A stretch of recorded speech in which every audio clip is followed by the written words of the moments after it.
Hello. Today's book is celebrating Black History Month. Now, are you wondering what Black History Month is? Well, it's a month where we celebrate African American men and women of the past and the present and the wonderful contributions they had in changing our world. Today's book is just that. We are reading about a lovely lady called Viola Desmond and the valuable contributions she had in changing and shaping our world. Today's book is Viola Desmond Won't Be Budged. Viola Desmond was one brave woman. Now, come on here, listen close, and I'll tell you why. It was a day with a zing in the air when Viola set out on her way. She waved to Gladys and Susu, who worked for her at V's Studio Beauty Parlor. Then she stepped into her car and drove away.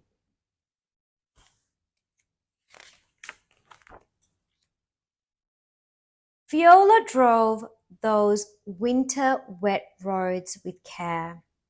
She had a meeting to attend 3 towns away, but guess what? She never made it there.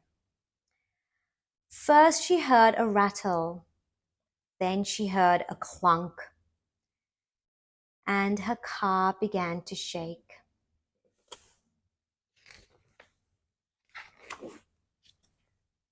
Quick, quick!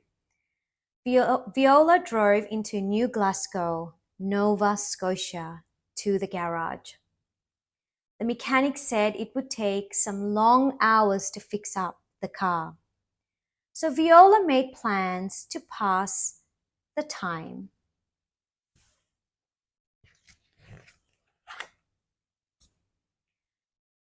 She walked up the street and down until she came upon the beautiful Roseland Theatre. I'll watch a movie, Viola thought. And she stepped up to the window to buy a ticket for the show.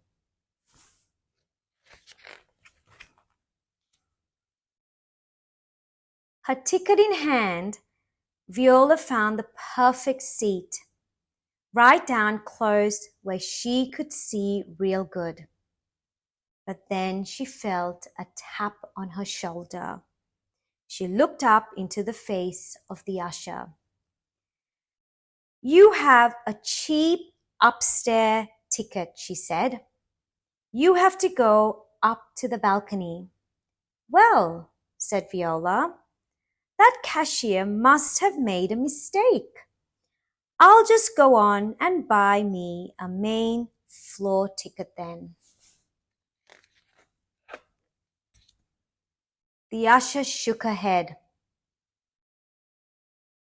No, you people have to sit in the upstairs section. Right then, Viola understood crystal clear what she was saying. It was 1946. Back then, the Roseland Theatre, like a lot of other places in Canada, was segregated. That meant Black people were not allowed to sit, stand, or even be in the same section as white people.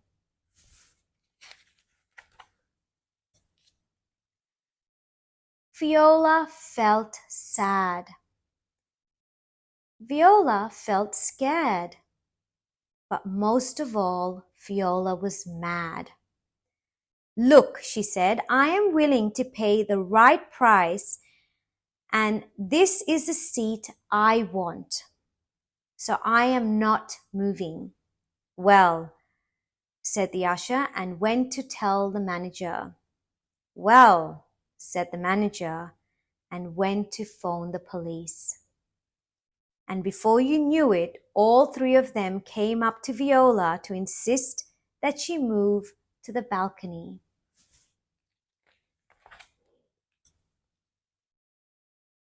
But I told you Viola was brave. Didn't I? She wouldn't budge 1 inch because she knew this seating rule wasn't fair. To black folks, it was just plain wrong. So the manager and the police dragged her out of the theater in a real rough way.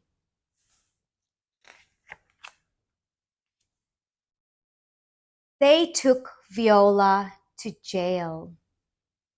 Can you believe it? She sat on the hard bench all night and tried to keep her spirit strong.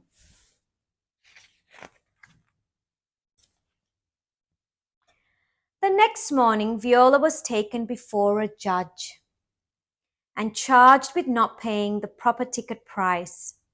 She tried to explain that she was happy to pay more for a downstairs ticket, but they didn't listen to her none.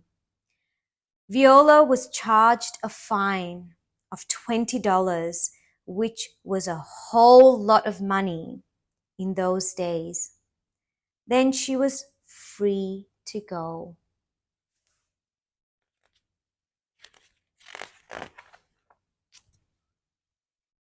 Viola was glad to be back home to her beauty parlor.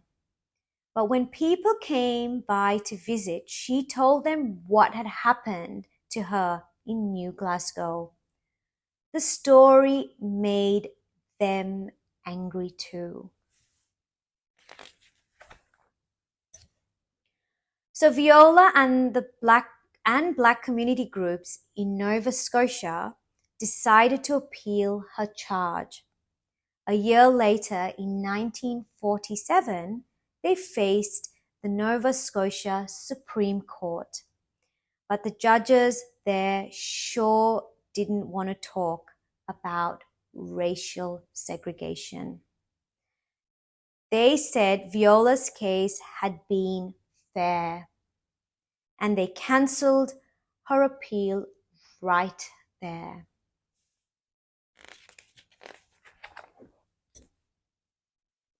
Still, Viola's bravery made a big difference. She inspired all kinds of people to fight against segregation. And by the late 1950s, it was made against the law. So come on and join me in saying thank you to Viola Desmond, a real hero who sat down for her rights. And that's the end of the story.